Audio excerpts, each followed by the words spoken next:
but I stopped when I saw something through the crack of the bathroom door. The man, he was hiding behind the door, holding something in his hand. I felt like he was looking at me, but I didn't look for more than a second. I looked away and pretended I didn't notice. I had to get downstairs ASAP. I nervously called out to the man that I'd be going downstairs and that I'd be right back. I walked with a certain speed and jumped my step right to the stairs, at which point I booked it. I screamed for my brother to follow me. My brother emerged from one of the other rooms downstairs after apparently snooping around, and without questioning it, followed me outside to the car. We drove down the block as I explained in full what happened. The next thing we did was dial 911 for the police. An officer showed up to the house where we returned, showed the officer the Find My iPhone app screen, and knocked on the door with the officer. The man would eventually answer, and the officer forced the man to fetch the phone. This time he did without hesitation. He went up the stairs and 10 seconds later came back down. My brother and I begged the officer to arrest him or do something, given that he looked as if he were waiting to strike me as he was behind that door. The officer said there was nothing he could do though, and I swear, as I said this, the Uber driver looked at me with the most disgusting, disturbing, and evil stare I'd ever seen. I gave him the middle finger and turned away as we left the house, which felt good slightly, but I still get scared thinking about seeing that man behind that door, very clearly holding something in his hand, most likely waiting to attack me if I were to see him.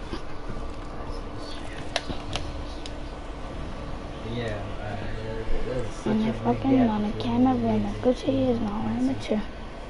Before I got an iPhone 10, I used to have an iPhone 7. I was perfectly fine with that phone, and I never got a scratch on it. I'd probably still have that phone now if I didn't lose it. I always had the Find My iPhone feature enabled, however, just in case if I did lose it, I'd be able to track it. To this day, I still don't remember how or where I lost the phone. All I remember is I came home one day, quickly realized I didn't have my phone on me, and had a mini heart attack. I searched the whole house, my car, the pathway up to the house. I even drove back to all the locations I was in that night to look for it, but I couldn't find it anywhere. Then I remembered I could sign into my iCloud account from my laptop and track my iPhone using the Find My iPhone setting. So I drove home and did just that. Apparently my phone was coming up somewhere in the woods at the end of the village. None of my siblings were home at the time. They were all away at school, so I couldn't ask any of them to come with me. So it looked like I was heading out alone. My dad didn't want me to come because he had work early the next morning, but he let me take his phone with me to track my phone. You know, this game's doing well. It was a quick 5 to 10 minute drive to the woods. I parked on the grass on the side of the road. It seemed like I was maybe a minute walk north away. Obviously I brought my flashlight expecting to be following the trail into the woods. Now that I stood there though, the idea of going in there was a lot less appealing. In fact, the whole situation seemed more suspicious. Such as why whoever found my phone would be in the middle of the dark woods at 10 o'clock. I definitely shouldn't have come alone, but at this point I didn't see much more of a choice than following the trail. The flashlight I had sucked. It barely lit up the trail 5 feet in front of me. Eventually it seemed like I was right on the mark of the location for my phone. I did a full 360 examining my surroundings, but seeing nothing but darkness and trees. I started yelling for somebody to come out. It was the first time I heard my own voice in an hour, and it came out weak and unintimidating. You can make an argument that 33% of the When I called out, I heard a whispering come from beyond a few trees, and the east direction on my map. I yelled out again. Silence this time. I'm not even talking about. I started sending texts with my dad's phone to my phone. I heard the dings coming from the same direction as the whispering. I looked in that direction and saw the glow of the phone screen so bright that it lit up the figures of 2, maybe 3 men standing behind a line of trees. At that exact moment, I had a realization in my head that I was in way over my head being in those woods alone, and that my iPhone was in no way worth risking my life. I turned the flashlight off and ran back down the trail as fast as I could, back to my car.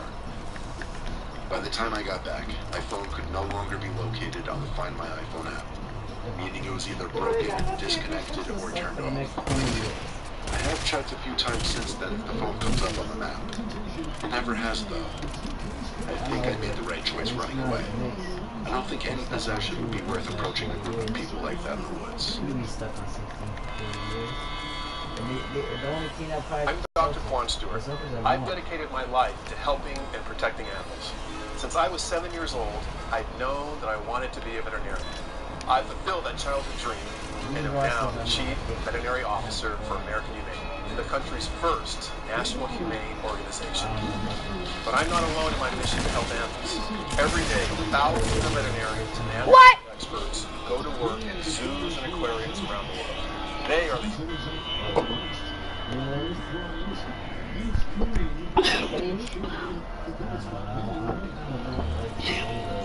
I recently lost my iPhone. It was a 5C, a really old one. I was due for another one anyway, but let me tell you the story of how I lost it. I had admittedly been drinking one night on the weekends. At some point in the night, I lost my phone. Later on in the night, when my friends and I sobered up a bit, I asked one of my friends to let me use their phone to track mine using the Find My iPhone thing.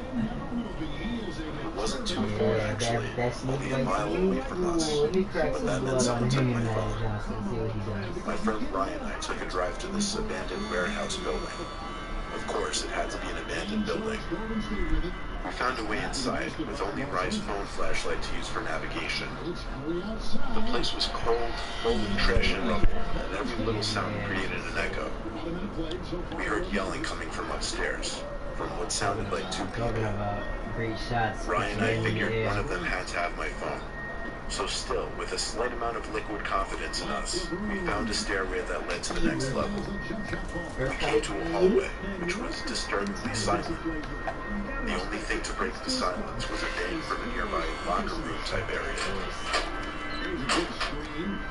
Ryan and I both tried hard to make our presence known so that we wouldn't surprise any potentially dangerous people. We entered this kind of changing room area, or whatever it was, but it had a bunch of lockers. That's what you want to put up, you big ass. Ryan started checking the lockers out of desperation, which made a lot of noise, I guess, because we heard a deep voice from another room call us over and said that they had what we were looking for.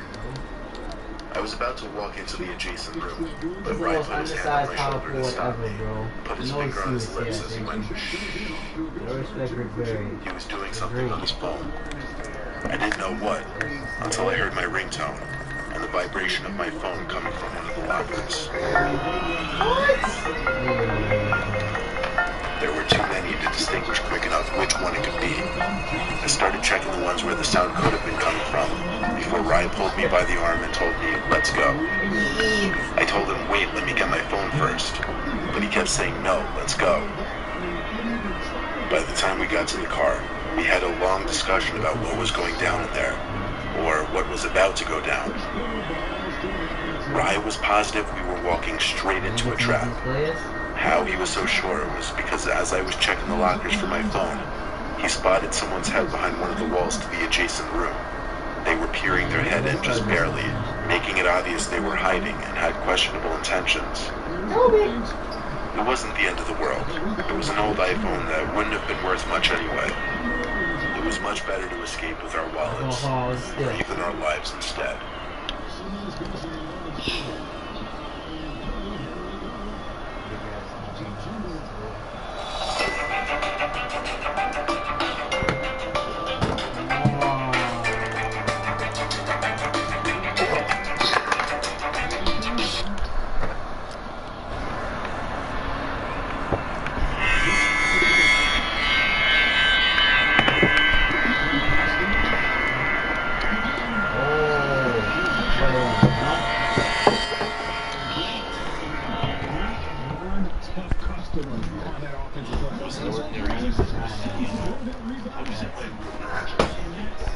Downstairs making dinner. I had my door shut as I usually did because I like my privacy. My room actually connected to the attic because technically my room was never meant to be a bedroom, but it was made into one since I was one of 4 kids. So oftentimes I would hear little cracks in the ceiling just because the attic was right above my room, and there were heavy boxes putting constant pressure on the ceiling, so I was a little used to it. But there was one crack that was just too loud. So loud that it actually made me jump. I almost wanted to pull the attic door down and go up there, but I gave it the benefit of the doubt and assumed it was just pressure. That and the fact that I was also scared to go up there. I was scared of that attic my entire childhood, and I hated having it connected to my room. During dinner, I told my mom about the abnormally loud crack and expressed my fear to her. She told me there's nothing up there besides boxes, shelves, and mice.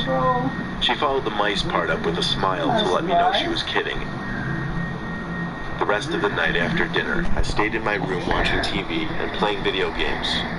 Even after everyone went to bed, I was still playing, deep into the night. I had the volume lower so that I wouldn't wake anyone up.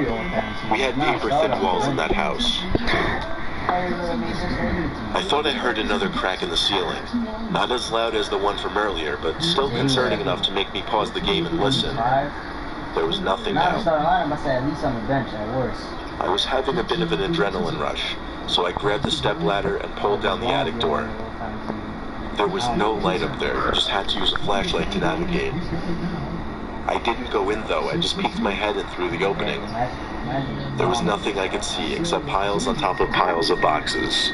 So it seemed like it really was just the weight of one of the boxes putting pressure on the ceiling. I planned on telling my mom that we should check it out the next day. I was a bit relieved as I went back to playing video games. I turned the game off about an hour later and finally decided to go to sleep. Oh, snake. After a while, though, I started to hear something from above me. It wasn't the regular cracks I was used to hearing. These were more like thumps. They were constant and moving.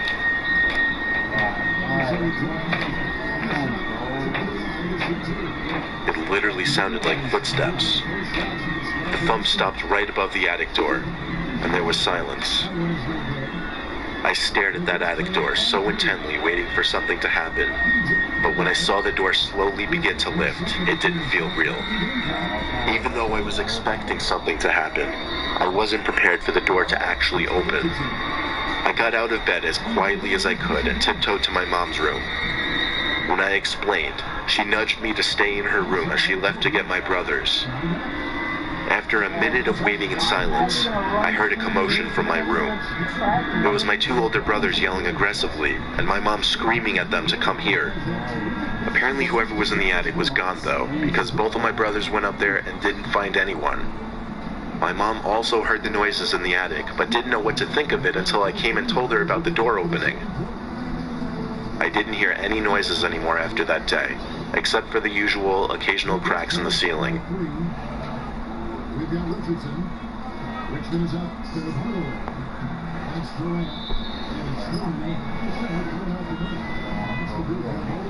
For a while I rented out a small single-family house in a town close to my job.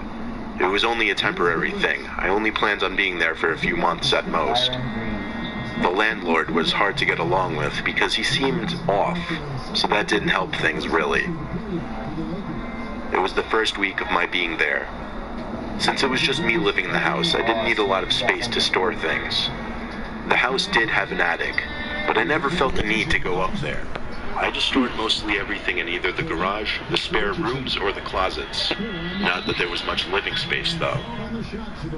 One day, though, I did kind of want to see how much space was up there, so I tried to pull the attic door down, but it didn't budge. Then I noticed there was a tiny lock on the attic door. I was never given a key by the landlord, so the next day I called him and asked about the lock. He told me the attic was off limits and was never included in the price of rents. I wasn't exactly sure if he could legally do that, but I was paying a good price and I didn't want to mess it up.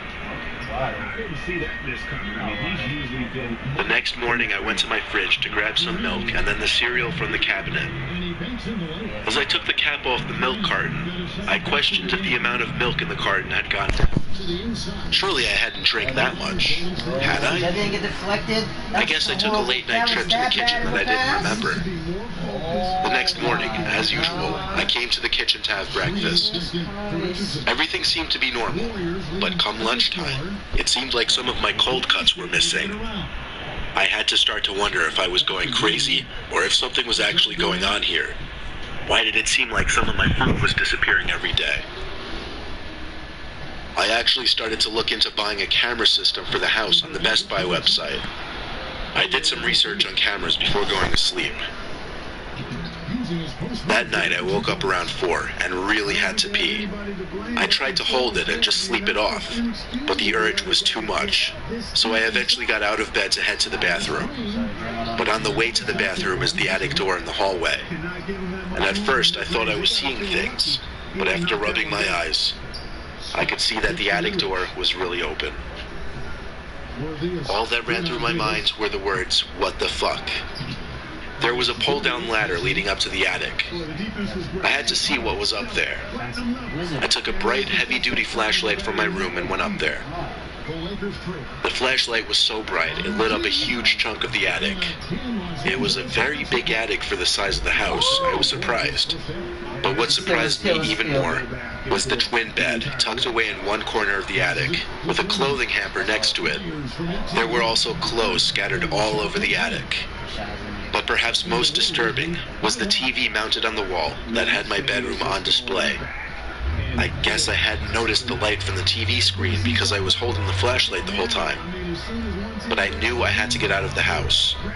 But someone was at the entrance of the attic now, by the attic door. First, only their head was visible, but their bodies slowly emerged into the attic until they were crawling towards me. I was able to distinguish the face to be that of the landlord. His expression was so dry and emotionless, it still haunts me to this day. As he crawled over to me, his eyes opened wide. He kept putting one finger to his lips as he said, "Shh."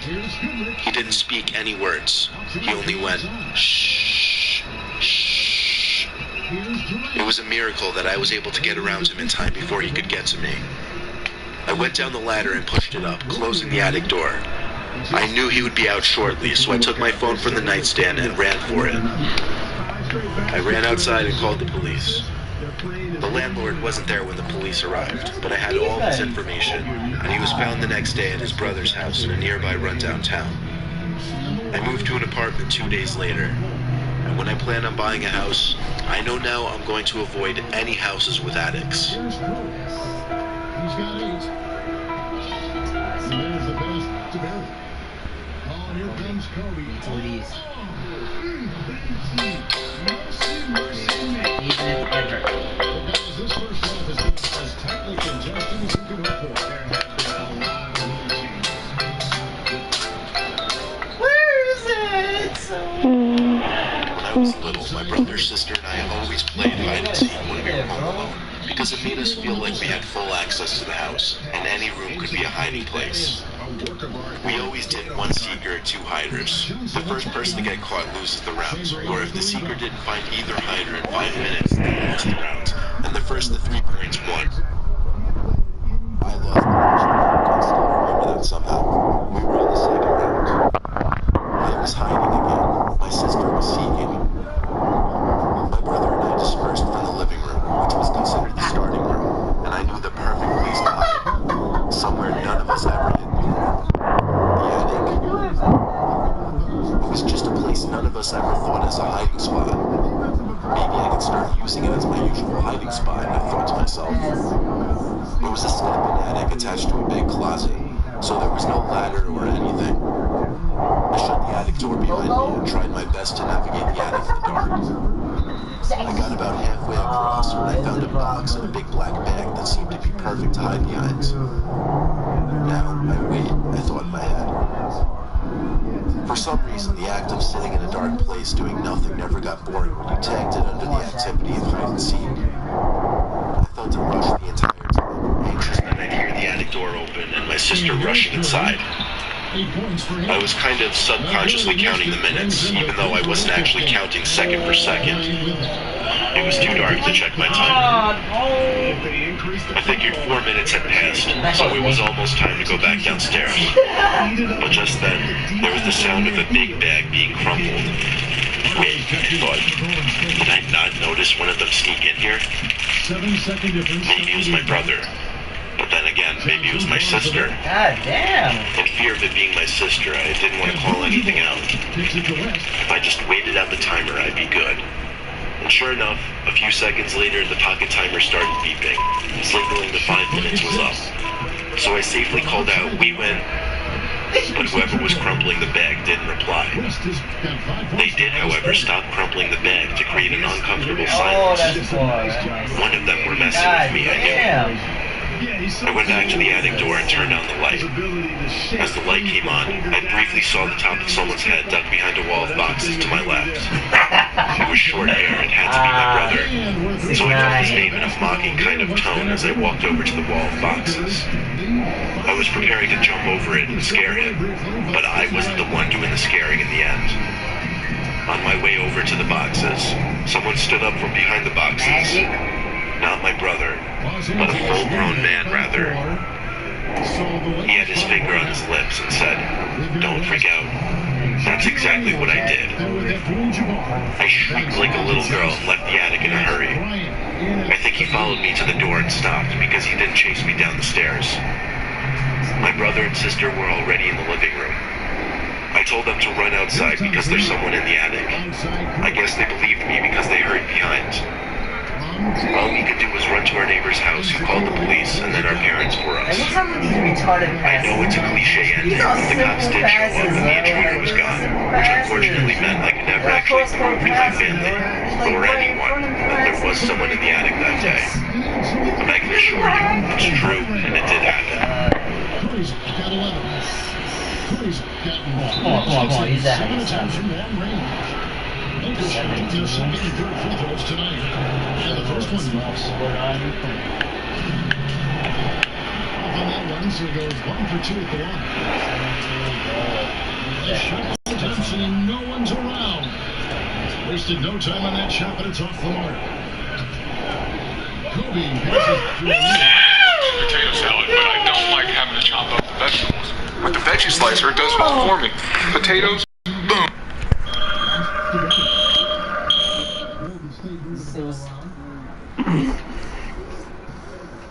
Tries it from the top of the key.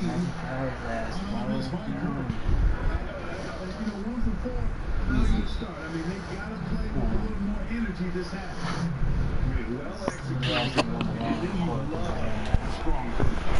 Fantastic speed on the break. Speed, keel, showing no mercy in transition there, partner.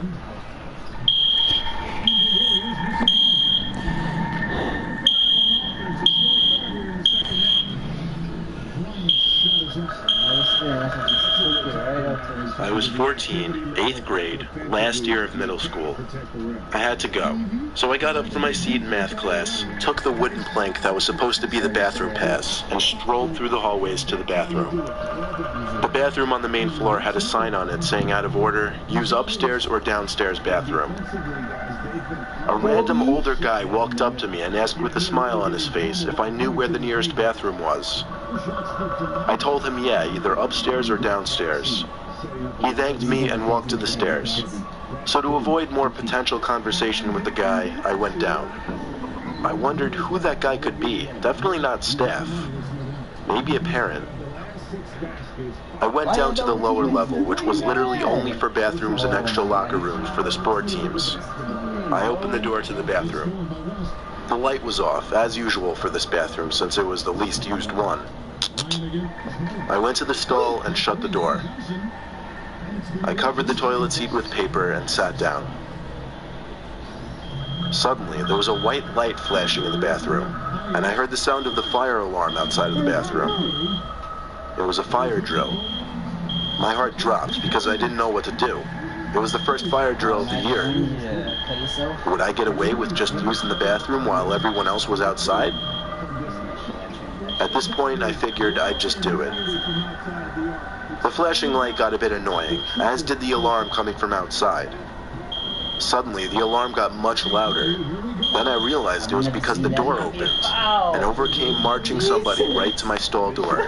I saw their feet underneath the stall. I thought for sure it was a teacher coming to check the room for any students. They didn't say anything, though. I didn't know if I should say something or not. I looked at their shoes. They were just facing the door. But I noticed they weren't just standing there. I saw through that dreaded 1-inch crack of the stall door that everybody hates. Someone's face pressed up against it. Most apparently, a man's eye, open as wide as possible. Then there was a chuckle from the other side. I was breathing heavily now, heart racing too. I didn't know if I should scream or not. Then, the person got on his knees and stuck his head underneath the stall to look at me. It was that man from the hallway. When he saw it was me, he literally crawled under the door and into the stall and grabbed a hold of me, covering my mouth first thing. I remember he said things like, "Don't struggle and just relax." I didn't know what he was going to do to me. It was an unreal feeling, like my life was flashing before my eyes at such a young age. An age that you think you're invincible. Then, the fire alarm got louder again as the door opened. It was the principal's voice. "Is anybody in here?" I screamed, and though muffled through the man's hand, the principal heard it and came rushing over to the stall trying to open it. He screamed to open the door. The man let go of me, opened the door in the principal's face, and ran for it. The principal was a very old man, so he didn't chase after him. The school also didn't have cameras at this point, so as far as I know, the guy got away. The principal actually hugged me and was very emotional, telling me to come with him so we could call my parents. All my friends saw me almost in tears walking with my parents to their car. It was humiliating, but I was also just happy. The principal saw the man pull the fire alarm and run downstairs, so he slowly but surely made his way down there and checked the bathroom first thing. He unfortunately passed away 5 years ago. I still have great appreciation for that principal. He was my hero in a certain way.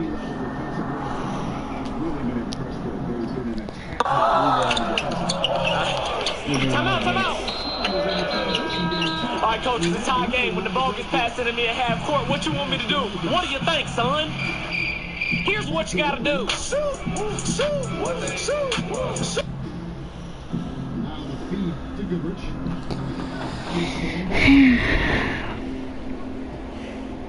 Here's Richmond. Back in high school, fire drills were usually a lot of fun, depending on what class you were in and which friends you were with. One particular dark, cloudy day during third period, my friends and I, who were in the same class, heard from the grapevine that there was going to be a fire drill this period. It was a Friday close to the end of the year, and there was really no work for any of us in our later classes. So we figured during the fire drill, we'd sneak down to the sump behind the school by the woods and smoke. We waited anxiously for work for any of us in our later classes. So we figured during the fire drill, we'd sneak down to the sump behind the school by the woods and smoke. We waited anxiously for that ear-piercing ringing to go off, and when it did, it was music to our ears. We looked at each other and laughed, and we were the first ones out of the class and down the hall. While everyone else on this side of the school was headed to the front entrance, we were on our way to the back entrance by the woods. We walked out in the middle of the crowd to the back section of the school by the basketball and tennis courts. We were pretty strategic about our escape. We made sure there were no teachers in sight and crossed through a narrow opening between the tennis courts and a line of bushes. That led straight to the sump. A couple of kids watched us and probably thought we were a bunch of weirdos, but it didn't matter. It's literally a giant hole in the ground surrounded by bushes and trees, right at the edge of the woods. It had a nickname, but I don't remember it. All I know is it was the place that everyone came to drink, smoke, and do other drugs at night. Kids even had bonfires there before. It was a really dark day. The clouds were a darkish gray, giving the morning an almost early night kind of feeling. The breezy air hinted at a storm approaching, too. Which honestly just made it more fun for some reason. We waited.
Call it.